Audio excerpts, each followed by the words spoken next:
settings of your website. Now, this is stuff like colors and fonts. We talked about this during the onboarding, but if you want to change the color to more of an armchair expert yellow, you can just do that in here, and you'll see that the whole site, again, all these different buttons are now yellow, and that's all you have to do.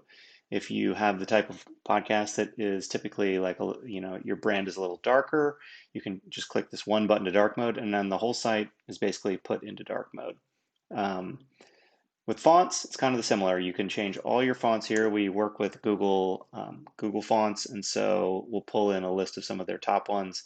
All you have to do is click, and you'll start seeing all the fonts on your page change to the Google Fonts font. If you have your own custom font, this is rare, but if you have a custom font, you can upload the file, and that will be the font across your website. You can also edit the footer. So you can't see that in this little preview, but if we launch your website down here in the footer, we put your description of your podcast, but you might not want to, might not want this.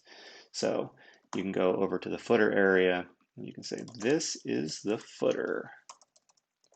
And then for your copyright, awesome podcasting. And so when you change those, we'll reload your site, and now down here it says this is the footing and copyright awesome podcasting. So if you have your own business or something you want to copyright with, that's what that's for.